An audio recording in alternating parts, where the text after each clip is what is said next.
And now it's time we move forward to our first session of this conclave. We have named this session, We the Unequal. Let me invite the moderator for this session, CEO of NDTV, Mr. Vikram Chandra, and his very, very esteemed panel.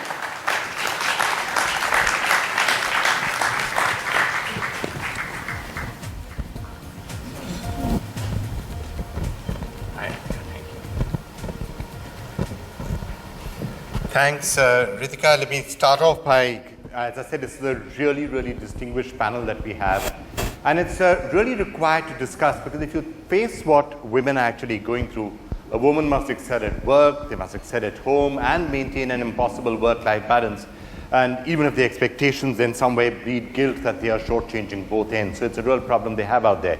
But out in the professional world, another inequality comes into play, whether in a corporate job or in the world of sport. Barring a small handful, women command lesser remuneration than men. Whatever their quality of the work is, even if they're doing as well, they're doing better, as Pranay kept on saying, despite that, sometimes there are pay disparities. And also, of course, that glass ceiling that we hear so much about. So how must a modern woman battle these inequities in the present world? And we have a fantastic panel. So let me start by inviting Priya Dutt, politician. Thank you so much for coming up. Anjum Chopra, former Indian cricket team captain. Naina Lal Kidwai needs very little further introduction, but one of the top bankers that we've had in this country. Mansi Guha, who's VP Marketing at L'Oreal India. Harshvardhan Neotia, who's president of FICCI, also chairman of the Ambuja Neotia Group. And last but by no means least, Suhail Seth, who will tell us if he is indeed intimidated of women as Pranay hinted. Perhaps we should put the, well, okay, we have men at one side and women in the center. And outnumbered. And outnumbered. No, that's okay. You're out on the side. Suhail, you're a left-winger. Get used to it. Okay, let me just dive straight into it. You know, coming from some organizations, Pranay was talking about NDTV, where look, men are outnumbered. My boss has always been a woman, so sometimes it's slightly, you know, it's strange to really recognize the reality in a large part of the country, and actually a large part of the world, that there are gender disparities, there are inequalities. Why is it that women would not get the same pay for the same job, the same quality of job? You know, I think because men in most of these jobs are a majority. Now, when you talk about Parliament itself, we are very few women. And I think men, I'm sorry, I don't want to say men and women, but I think that, you know, inherently women are looked upon as the weaker sex. So they're not able to kind of give their best in many things. It could be because they have to take offs. I'm sure, you know, Mrs. Kidwai will be able to tell you they have maternity leave, and they have so many various issues, you know, physically. So I think all this is kind of has labeled women as the weaker sex, and has been, you know, women have been discriminated. I know of so many women who've quit their jobs or have been removed from their jobs because they've taken maternity leave. So these are some issues which you know, have to be looked at, so that women can come out and take a step forward. And why Naina Lal Kidwai would that though necessarily be the case in organizations which are run by women? And there are a large number of sectors now.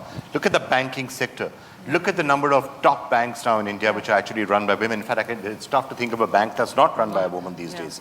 They're all run by women. So why in these areas would you not have that particular problem taken care of, and women being a lot more sympathetic to other women who work for them? So I think these are the very organizations that are setting the stage for right behavior. What we are seeing happen is the hygiene factor in companies has risen to a level where there is sensitivity to these things, that it is not bad to take maternity leave, that you can't be ostracized because you did that. But let me tell you, as someone who brought in flexi hours into the banking world, that these things are not easy to bring in because you have to train your managers, men and women, to recognize that when someone goes off on leave, they're a precious resource and you want them back, that they don't get treated in a way which then makes them lose out in terms of their progress in the corporate ladder. But I'd like to answer the question in another way too, Vikram. I think sometimes we are our own glass ceilings. We see glass ceilings where they don't exist. Right. And I can tell you, as someone who is a boss to men and women, the guys push you much harder. They would follow you into the loo if they could. And the women who could don't. So women don't push their cause as hard as guys do. And all things being equal, what can happen as a result is the guy becomes such an irritant that, or he's always threatening to leave, that you end up seeing him being promoted rather than the woman who waits till she's 100% ready for the job. In fact, statistics show women put their hand up for the next role when they're 90% ready. Men will do it when they're 50% ready. So some of it is the way we are also tuned into the organizations we work in. Right. Harsh Neotia, is there a possibility of some sort of a best practice that comes into this? And again, to take our personal example, NDTV, for example, ever since I can recall, for 25 years has had 6 months fully paid maternity leave for women. 6 months of full pay. In fact, I think I was probably the first person in NDTV to actually get paternity leave for 10, 15 years after shouting about gender disparity. Those sort of things could very easily become the norm. And maybe it should be a law, maybe it should be a policy that is across the country, that yes, women are entitled by law to a certain amount of maternity leave and you can't quibble about it. Yes, I think there is growing awareness, and perhaps many companies have already instituted many such changes, but it is not all pervasive. Somehow there is a legacy issue, maybe we are sort of behind what the world has actually moved to, but those are areas where discussions like this, the awareness that is being created, is certainly making all of us sit up and look at redrafting many of these norms. And they have been. It may not have been to the extent that it needs to be, but I think we moved a fair distance in at least last 5 years. I can remember that a lot more sensitivity to women-related issues are in the workplace today. Pachi, you're nodding your head. Have things started to change? Have things started to become better? See, I think that today at the entry level for women at the workplace, there isn't too much of a problem. But what's happening is what Naina ji was talking about, that you have to, as a woman, you have to stay the course. So if you have a goal of succeeding, it could be at different levels of personal goals, you have to stay on it. And I think that's where most of us women are not able to, be consistent. So we have a lot of priorities. I think at the family front, biologically, we undergo changes. You want to be a mom, that kind of sets you back. But you've got to come back and fight for it and get back to work and stay on course. Most women I see, I don't go to the top because they just don't stick to the goal. And the second thing I feel is that men market themselves much better than women, because like Naina ji said, so they are ambitious, so they get on to the boss and they say, no, but I want to do this. They communicate far more. And I think in the corporate sector, it's very important for women to open up and communicate, saying that these are my goals, this is what I want to do, I'm good at my work, and there's nothing wrong in saying I'm good at this. I think most of us don't do that. So that could be one thing for starters. So in the interest of debate, Suhail, I'm going to invite you to also play devil's advocate whenever you want to on some of these issues, if you feel like. So you said men market themselves better. Is that one way of looking at it? Or is it also, I've heard other flip sides in cocktail conversations and others saying, yes, but women have more choices which men would not have. They can choose to have more flexible hours. What would you say? When I last checked, Kim Kardashian was still a woman. when I last checked. She may have undergone a change like America will through Trump, but that's another matter. I think women are the smartest people on this planet. Smartest. No, I haven't finished. You may not applaud after this. They know how to play the victim card. They know how to manipulate. I mean, look at you. You're a prime example of having been manipulated by several women in your life. Would you like to list them? They are smarter. Just out of curiosity. I mean, they're smarter than all of us put together. They love to victimize other women. Now, here's the thing. Why didn't all the women who chaired banks actually have pay parity? Women don't want to see other women as successful as them. That's the nature of the beast. I'm by no means making a value judgment or tarring everyone with the same brush. That's the reality. Number two, men believe that they are being benevolent and indulging in patronage. Not at all. Women know how to extract everything from anyone they wish to extract from. They are the finest syringes of humility, compassion, and avarice. So don't get fooled by, don't have this thing on Women's Day, or like Prannoy said, men are the pits, blah, blah, blah. We are the ones who are at the end of what I call the suffering tunnel. We are the ones that have to be nice, otherwise you'll be called misogynist by about 17 activist women who've been beating up their husbands at night. So, let's be real. There are 3 problems in India. Number 1, we men don't respect women as much as we should. We indulge in tokenism. Number 2, we treat women as objects of either benevolence or patronage, which has to stop. Number 3, our laws are antiquated. Harsh rightly said, it is abominable that the same goddamn corporate India who gets every award, Naina sits on every jury that exists in India, and yet you have a special award for women corporate leaders. Why? Why can't women be corporate leaders irrespective of gender? That is the hypocrisy. Why should you have best women entrepreneur? You should have best entrepreneur. These chambers are equally responsible for the perniciousness of gender discrimination that they have created. Not him, because he's also like you, completely manipulated by his wife. And his wife, like yours, is smarter than the two of you.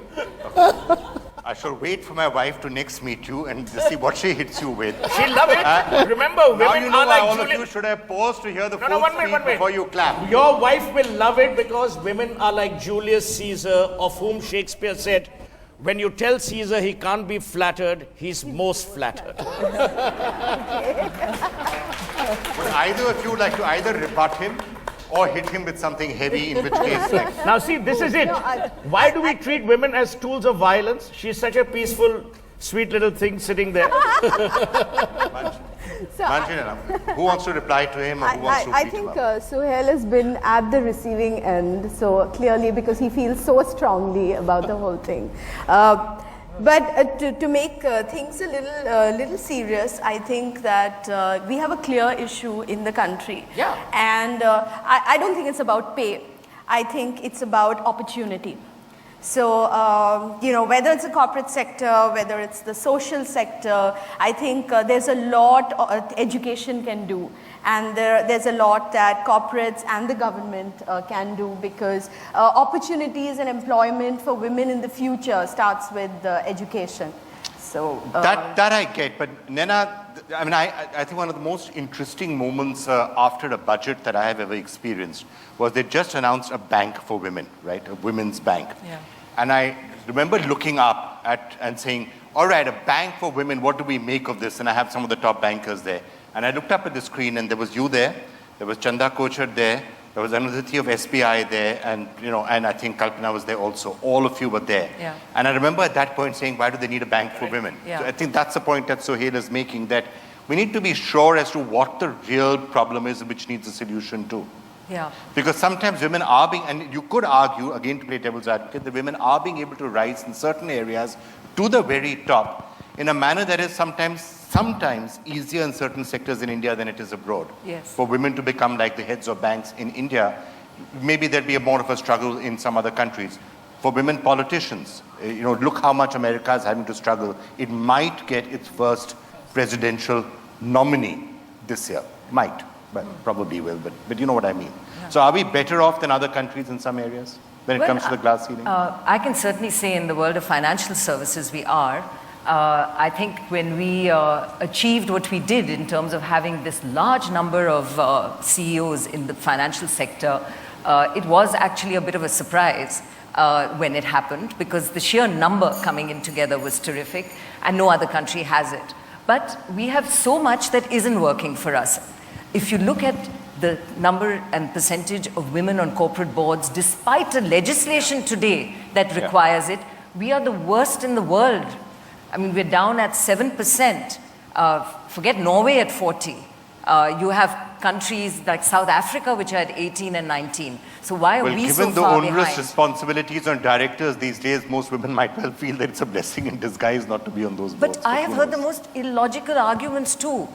Oh, she's not ready, she's never been on a board. But for heaven's sakes, every guy who came on the board for the first time. So how is he ready? Okay. Anjum, let me just drag you into this, because obviously one of the areas where women have really been out there in the public spotlight, not just now, but for years, P.T. Usha, how many athletes do you know who are as well known as her? And in other fields, of course, today we hear a lot in Saina, Sania, areas like that. But there are still disparities, like in the women cricket team, when the matches are being played, the amount that the captain of the Indian women's team will get and the captain of the men's cricket team will get. There are clear disparities. What do you make of it? I mean, there could be two arguments. One is to say that that's unfair. The other would be to say it depends on what the market pulling power is. And no, you're right. I think there is disparity. Take nothing away from that. But being realistic is also another important factor, especially when you're talking about calling the numbers and stuff. I do feel that I look at it as an opportunity, and I'm not being a big person by saying that, this is great, but I think it's a great opportunity. It's also about getting results.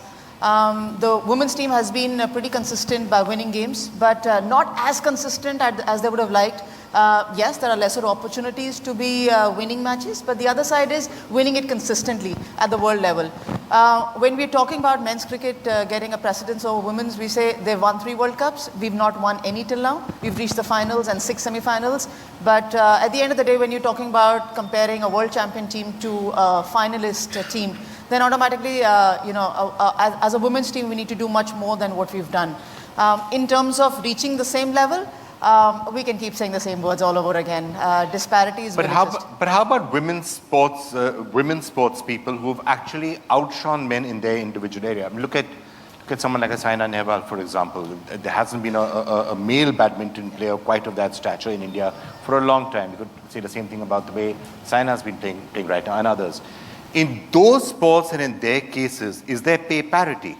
Would they be getting as much as a male counterpart would, because they are better known and as successful, if not more successful, they are more successful than any male counterpart. So would they be getting paid more? Yes, they will be getting paid more. That's probably a difference between an individual sport and a team sport as well. The International Tennis Organization doesn't have this kind of a disparity. They pay the same amount on prize money in a Wimbledon to a male player or a female player. So there's no disparity over there. It's also about how much performance is getting counted and what is the world looking at. So yes, Saina would be getting paid more. I'm sure Sania is as well.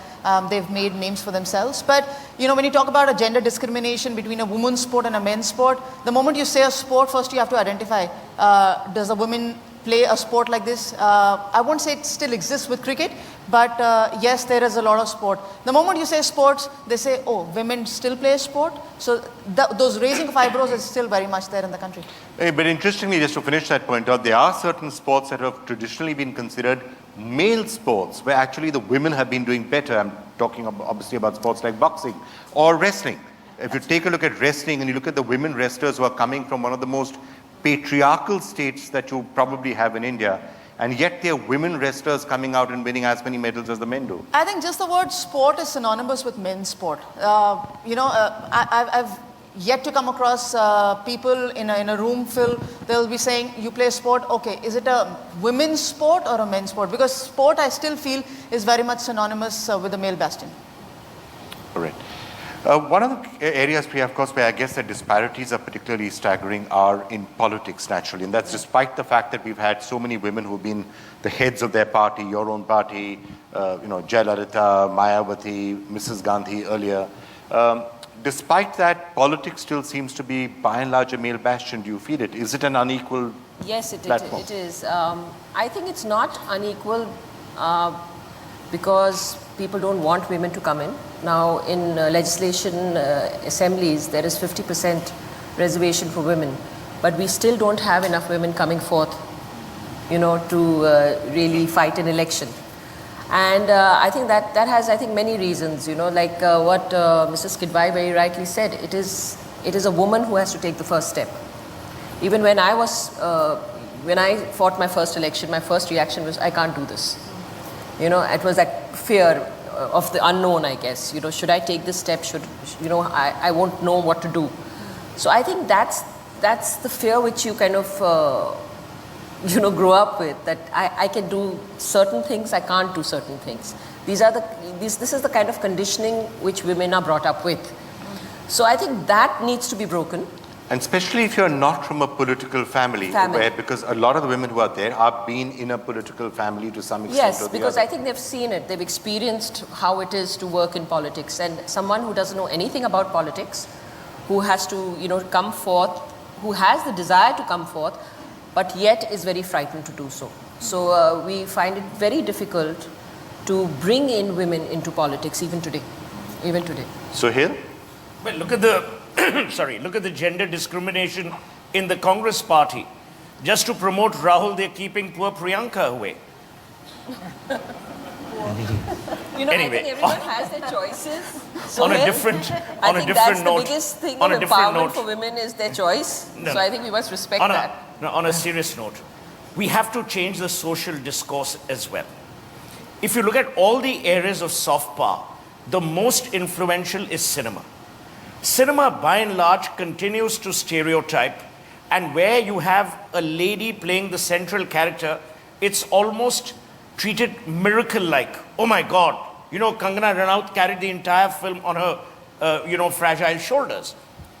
In addition to the social discourse, what is equally critical is... But hang on that note, things are changing in the last 4 or 5 years. The number of films you see where women have carried the entire film. Have you heard of a phrase called item men? Item boys? I haven't. You must be seeing some kind of film where they have item boys, but we refer to people as item girls, which I find abhorrent. Having said that, education, equal opportunities, skilling, these are areas. But let me tell you, the worst is the taboos which are engendered even by corporate India. I'm actually delighted, I haven't been paid to say this, that L'Oreal Paris and NDTV are actually even discussing this. But my point is, why only discuss this on 8th of March? Why do we only have women, the Prime Minister, for the Prime Minister to say, on Women's Day, let only women MPs speak? Why? We cannot have gender quotas, we must have gender respect.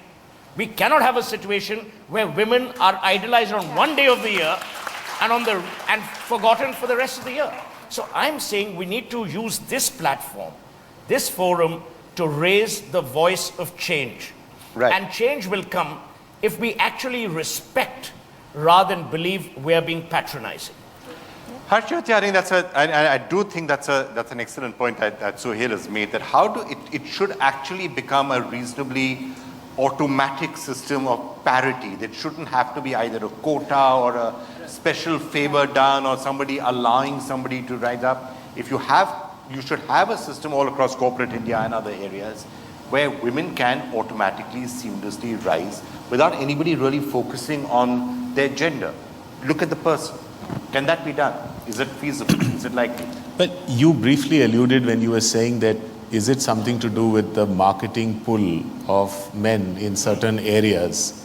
Probably in a sense, whether it is psychologically so or it is there because it is ingrained in our belief, it is true that in some categories, the men, in terms of pulling power of the brand, be it in film stars or sports personalities, or even sometimes in other areas, there is a tendency to feel that the pulling power is higher.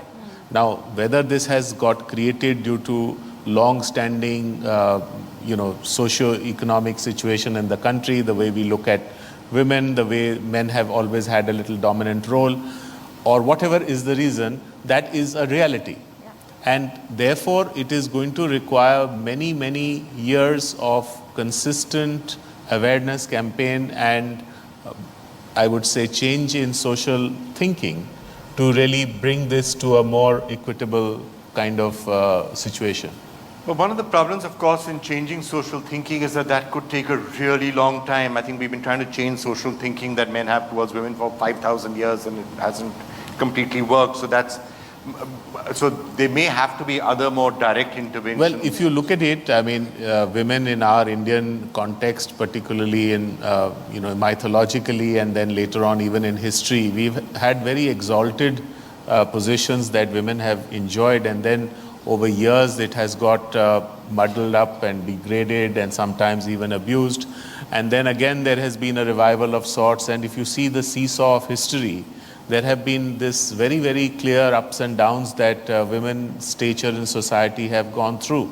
So social things are like that. They are slow by its inherent nature and they will go through its own course correction. Well, one of the possibilities, of course, is, in some new areas that are coming up, the startup culture, entrepreneurship, can we really have a greater role for women in that? And that might be some way that you can break away from some of the ceilings and the norms and the problems you have in corporate India. So we did speak to Maneka Gandhi, who's, of course, the Minister for Women and Child Welfare, and we did ask her that question, and we asked her what her ministry is specifically doing about that. So we'll play that for you in just a couple of minutes, what she actually had to say about this. The startup world, is that one area where you think?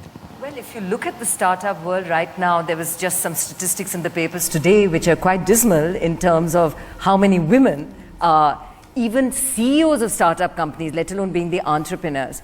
I think there are reasons for it. A lot of the startups today tend up being in engineering, IT areas, and startups are tending to happen with groups of individuals, duos, friends coming together, and women are getting left out of that startup bundle. And startups are not looking at women as an essential part of their corpus as they grow. So we do need to maybe push this along a bit.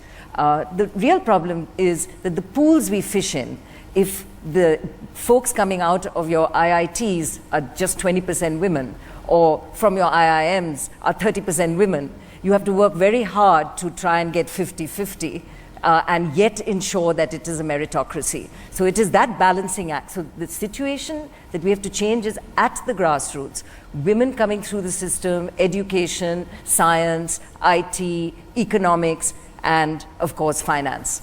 I guess, Manshi, one of the other things to do is to also look at positive examples, because that makes a big change. When you see somebody who's done it, then it inspires so many different people. And I think that's part of what this is all about identifying the winners. If you see, for example, successful women sports people, others feel so. When you see those women wrestlers, suddenly village after village, women are feeling, I can do this. If you are a female, actor, for example, and you see, Kangana Ranaut or Priyanka Chopra doing Mary Kom, then you say, I can also have a woman-dominated role. They see Nanadal Kidwai, they feel tempted to go into corporate India.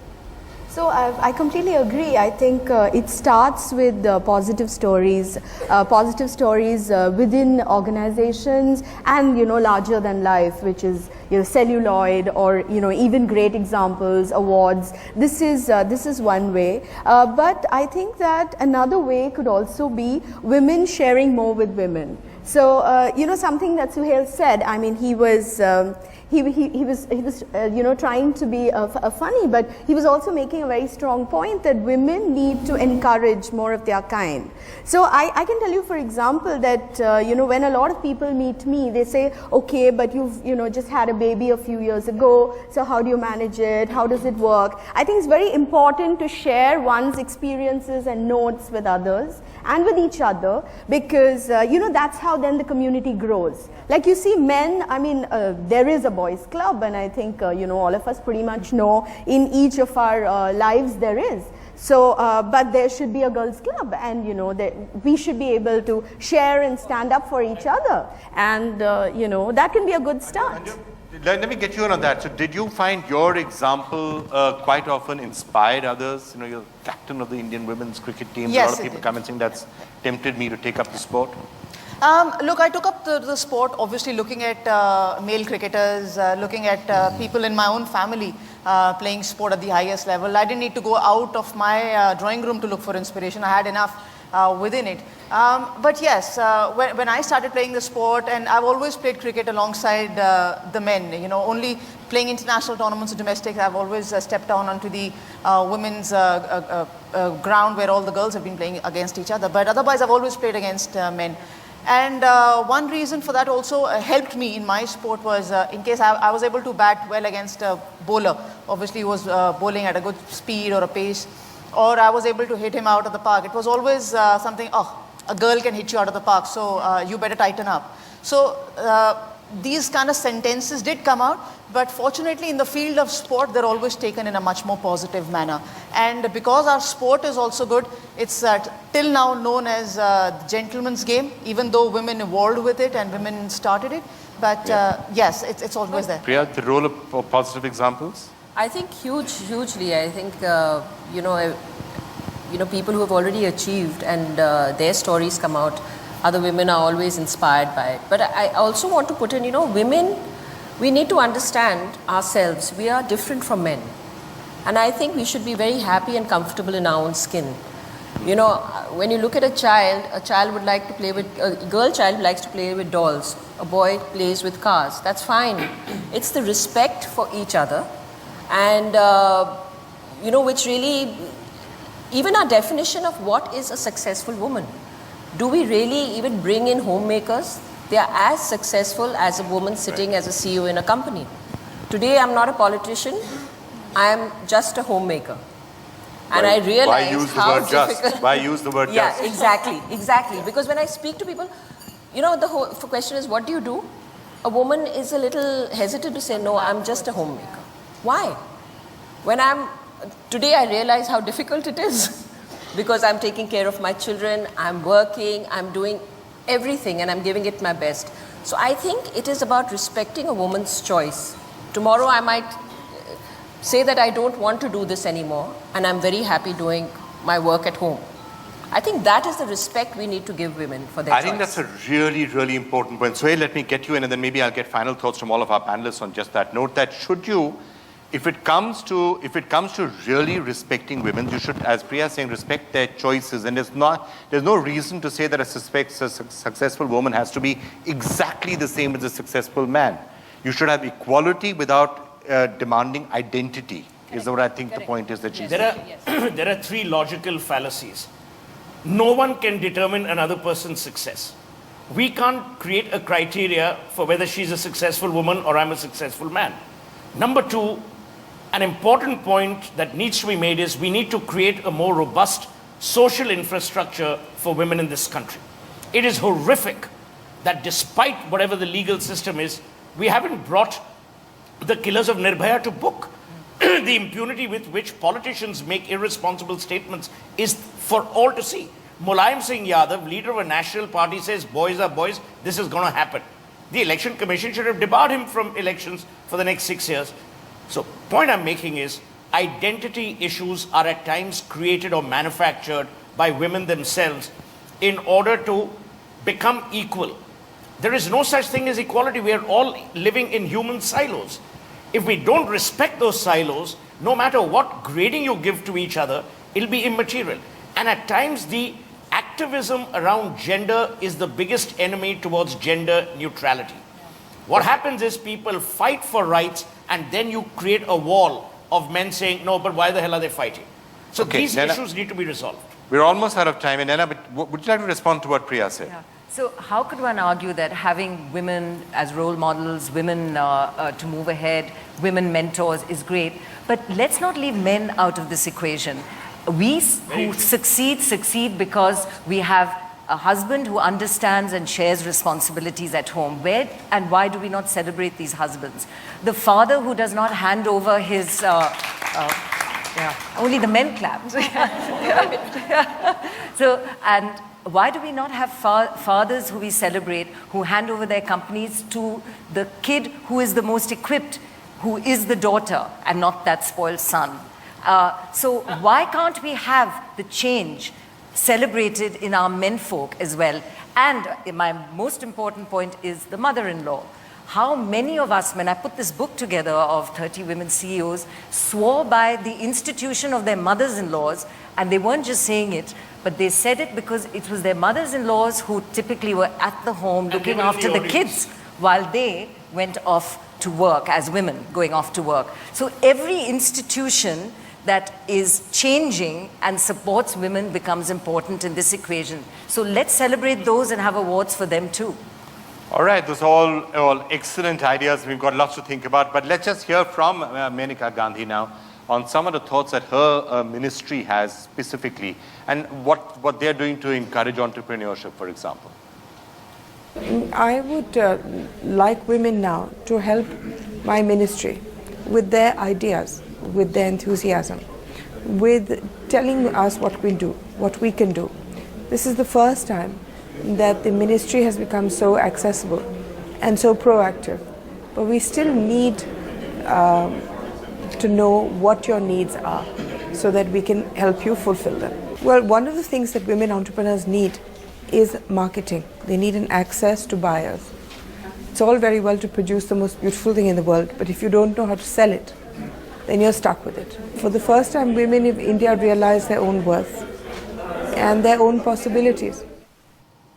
All right, that was Menaka Gandhi. I'm going to have to thank the panel so much. Thank you so much for being with us and for sharing those insights. You've given us a lot to think about.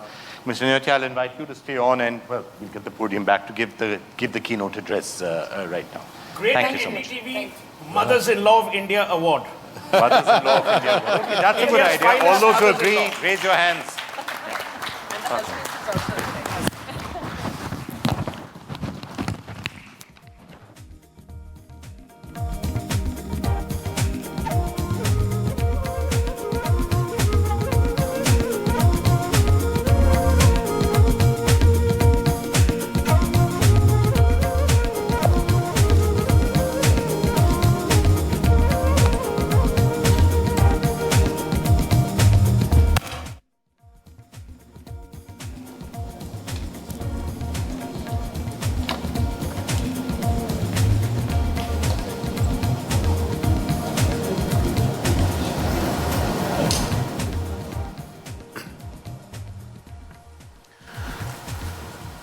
Good morning. Good morning, ladies and gentlemen. It is indeed a great honor and privilege to be here today. I would like to thank NDTV and L'Oréal Paris for inviting me to this very, very special occasion on Women of Worth. Well, gender inequality has been an age-old issue which we are all aware of, and they have been evolving over time and taking different shapes. The countries which have been able to close the gender gaps in terms of education, health facilities, job opportunities are also the ones which have improved levels of economic progress and growth. Educating women have had a very positive spillover in terms of the overall externality of raising a healthy family. Educated women generally tend to have lower fertility rates, improved child and maternal mortality rates, better earning for the family, and are able to provide for a more conducive environment for child development. Further, countries which have policies that allow women to balance work and family are better positioned to handle problems arising out of aging population. This is particularly so amply sort of experienced in Japan, and Prime Minister Abe of Japan has been focusing on how to bring in women into the workplace, particularly because of their aging population. Studies also indicate that closing of the gender gaps has a positive impact on the results of companies as well, which Prannoy Roy alluded to early this morning. A linkage has been shown to exist between having more women directors and corporate sustainability. Last but not the least, countries that have had greater representation of women in public life is known to have reduced levels of socio-economic inequality. Once famously, Margaret Thatcher had quoted, and she said, "If you want something said, ask a man. If you want something done, ask a woman." Suhail has left, perhaps he would like to hear this. A survey also that Dr. Roy pointed to of the World Economic Forum study clearly indicates a few things which I'd like to talk to you about in terms of the how companies are looking at the issue of gender equality. Visible leadership by the chief executive and top management on supporting women, including concrete and symbolic actions by top management, and in many cases establishment of a position or department to lead diversity efforts, have proven to be one of the most important levers for progress in achieving gender diversity in a corporate context. Work environment and work-life balance are very important, and therefore providing childcare options and maternity leave of extended periods is very, very important to encourage women in developing their career skills, some things that were also discussed in the panel today.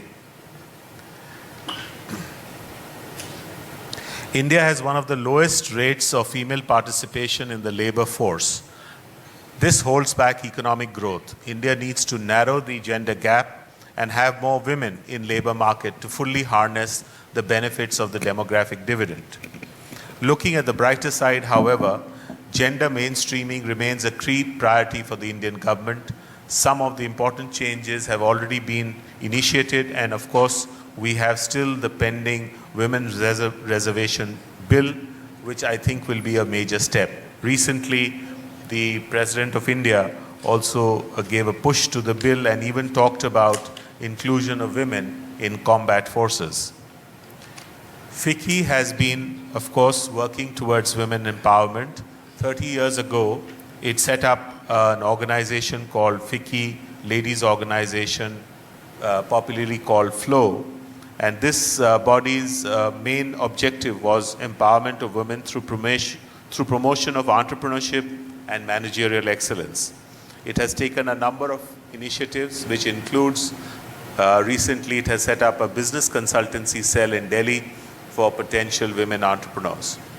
Within the rest of FICCI also, allegiance to women's agenda is strong. FICCI has decided that women and young leaders should constitute at least 30% of its sectoral committees. We haven't been able to achieve this number yet, but this is the targets that we have set for ourselves, and we do hope that we will get more women to participate in our various committees. To ensure diversity on corporate boards, FICCI Center for Corporate Governance has undertaken the Women on Corporate Boards program. This is to help in mentoring women who are joining corporate boards in sharing with them all the issues that they need to be aware of, and so that they can discharge their responsibilities better. I'd like to end by a quote and then a very, very short story. The quote is from Mahatma Gandhi. To call women the weaker sex is a libel. It is man's injustice to woman. If by strength is meant moral power, then women are immeasurably man's superior. Man can never be a woman's equal in the spirit of selfless service with which nature has endowed her. And finally, Ayn Rand had once said, "The question is not who's going to let me, it is who's going to stop me." And this quote is much exemplified by the story of a lady, Chetna Sinha. 17 years ago, Chetna Sinha and her husband, both farmers by profession, approached the Reserve Bank of India with an idea to set up a bank to serve rural women. They were asked this question: how can you run a bank with illiterate women who can't even read and write? Today, the 53-year-old entrepreneur has been successful in not only starting but successfully operating 3 different rural enterprises that are committed to the cause of rural women in the country, which includes India's first cooperative bank for rural women, the Mandeshi Mahila Bank.